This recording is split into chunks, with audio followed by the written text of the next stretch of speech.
तो मैं एडवोकेट मनीष अलग दोबारा से इस वीडियो सीरीज़ में आपका स्वागत करता हूं, जिसके अंदर हम सुप्रीम कोर्ट्स की कुछ जजमेंट्स डिस्कस कर रहे हैं चेक बाउंस से रिलेटेड।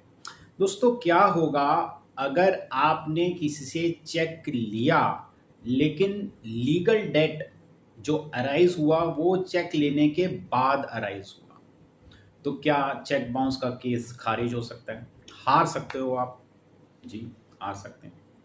लेकिन अल्टीमेटली क्या होगा, ये हम जानेंगे आज के वीडियो में।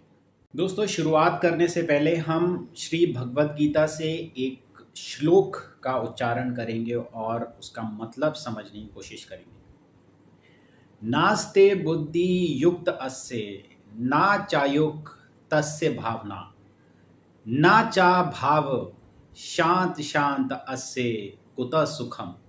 ये दोस्तों, इसमें श्री अर्जुन से ये कह रहे हैं कि जिसने मन को वश में नहीं किया उसकी बुद्धि स्थिर नहीं हो सकती, और जिसकी बुद्धि स्थिर नहीं है उसमें भावना भी नहीं होगी, और भावनाहीन इंसान को शांति नहीं मिलेगी, और अगर शांति नहीं है तो सुख कैसे मिलेगा इंसान।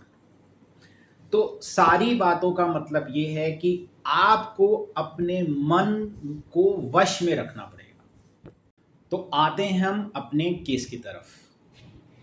ये केस है APS foreign exchange services limited versus शक्ति इंटरनेशनल के बीच में। इसमें जो कंप्लेनेंट है वो फॉरेन एक्सचेंज की सर्विसेज प्रोवाइड करते हैं। इसके अंदर एक्यूज को उन्होंने एक वीज़ा ट्रेवल मनी कार्ड आता है, उसके अंदर 19 लाख रुपए ट्रांसफ़र किए थे, जिसके अंदर जो एक्यूज़ है उसने 6.5 लाख तो दे दिए, 12.5 लाख का उनको चेक दे दिया, और चेक जो था वो स्टॉप पेमेंट करवा दी। अब ट्रायल कोर्ट में, डिस्ट्रिक्ट कोर्ट के अंदर ये केस हार गए। रीज़न बीइंग, उन्होंने ये कहा कि ये जो चेक दिया था, उन्होंने एक्यूज ने दिया था, लीगल डेट तो बाद में राइज हुआ, उसने चेक पहले दिया था और खर्च बाद में किया, महीने का 1.5 महीने का जो भी समय रहा होगा। मतलब उसने, आपने किसी को चेक दिया लेकिन पैसा जो है आपने वो महीने 2 महीने बाद दिया। एक ये पॉइंट। दूसरा ये आया कि वो जो कंप्लेनेंट है वो ये एस्टेब्लिश नहीं कर पाए कि ये जो वीज़ा ट्रेवल मनी कार्ड है ये उन्होंने इसके अंदर ट्रांसफ़र किया है, कोई टेक्निकल इशू रहा होगा, तो वो ये केस हार गए।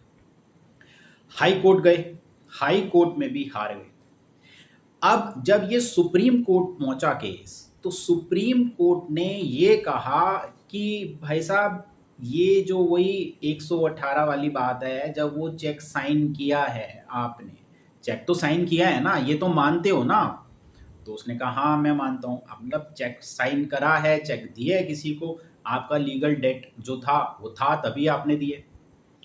और दूसरी चीज़, कंप्लेनेंट की जो इनकम एलिजिबिलिटी है वो भी चैलेंज नहीं हो पाई कि 19 लाख का, या तो ये एस्टेब्लिश करो कि उसके अंदर ये एलिजिबिलिटी है ही नहीं, मतलब कि कंप्लेनेंट के पास इतना फाइनेंशियल स्ट्रेंथ नहीं है कि वो इतना दे सकता है, तो ये भी नहीं कर पाए आप। कंप्लेनेंट या तो आप प्रूव करें कि उसके पास उतना पैसा है ही नहीं। तो इसके अंदर फिर सुप्रीम कोर्ट ने 3 महीने की सज़ा, 10,000 रुपये जुर्माना, प्लस जो भी अमाउंट ड्यू था उसको 8 हफ्ते में देने की जजमेंट पास करे। तो देखा दोस्तों कि किस तरीके से, मतलब कभी भी कुछ भी हो सकता है। तो दोस्तों, हमने ये देखा कि कभी कभी जेन्युइन केस भी आप डिस्ट्रिक्ट कोर्ट, मतलब ट्रायल कोर्ट या फिर हाई कोर्ट पे लेवल पे आप हार सकते हैं, बट आपको हिम्मत नहीं हारनी। अगर आप जेन्युइन है, आपका पॉइंट सही है, तो एक ना एक लेवल पे जाके आपकी बात सुनी जाएगी। मैं मनीष अलग आपसे विदा लेता हूँ। इस वीडियो में मिलते हैं अगले वीडियो में, तब तक के लिए भगवान आप सबकी रक्षा करें।